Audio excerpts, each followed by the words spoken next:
üstüne Hocam yazmışsınız ki valideynlerin stol üstü kitabı. Bildiğiniz gibi biz ikimiz de buradadır. Bilirsən.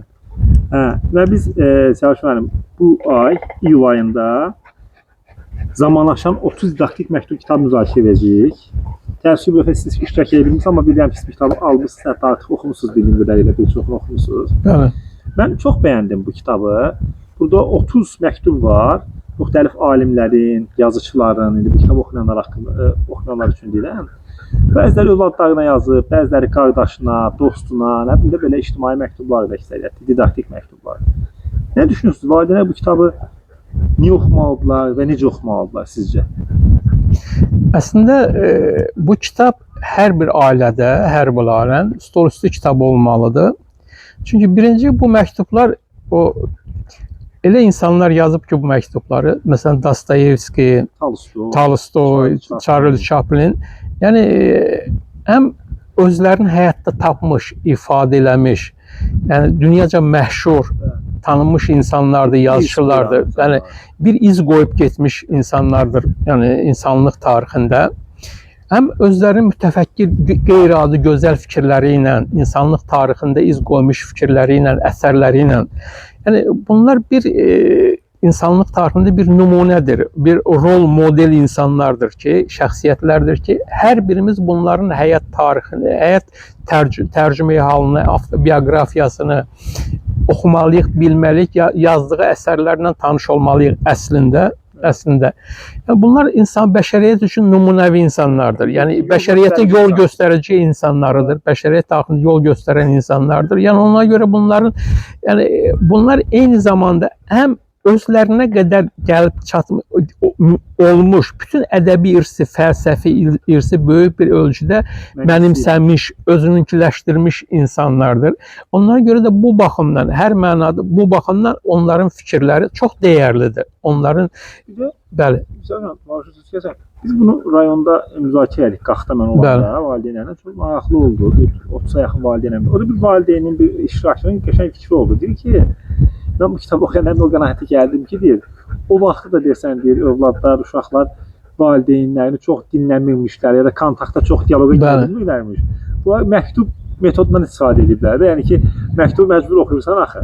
Yəni biz bu günümüzdə valideynlər bu sosial media, internet, mesajlaşma çıxandan sonra klassik məktub ümumiyyətlə sıradan çıxıb da. Ən sonuna bax məktub oxumuş, belki oxumamışıq.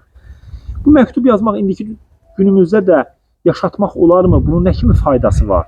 Ben düşünürüm ki yani bu çok faydalı olar. Çok faydalı olar. Çünkü üz-üzə, göz-gözə bəzən deyə bilmədiyimiz sözləri, fikirləri yani yazarak, hem yazarak içimizin derinliğini inebilirik.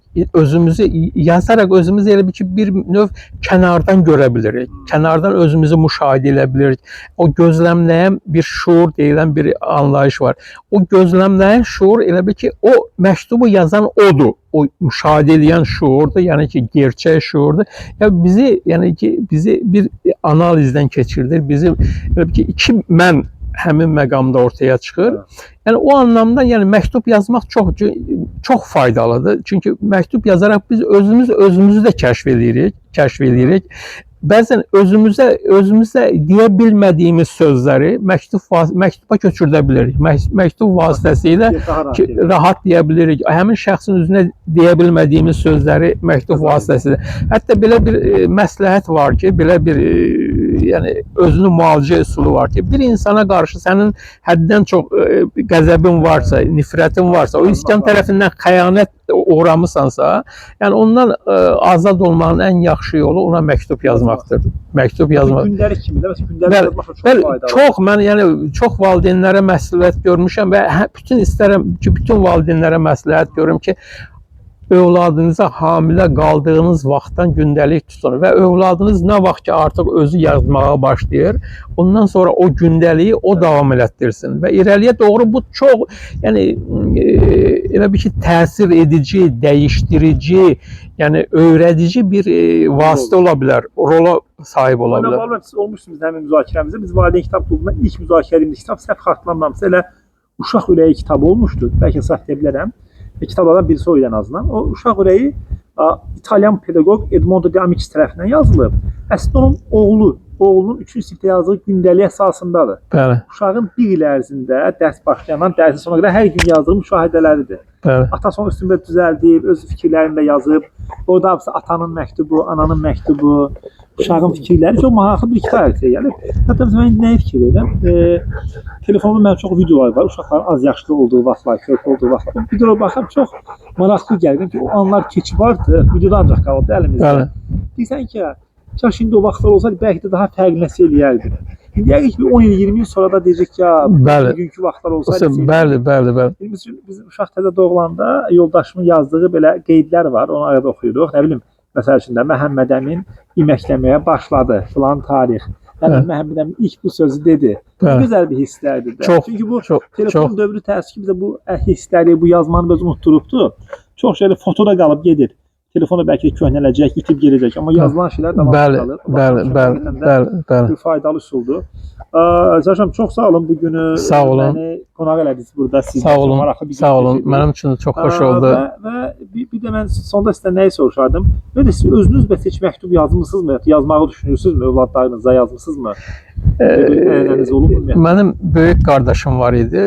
Var, indi də Allah canı sağ eləsin.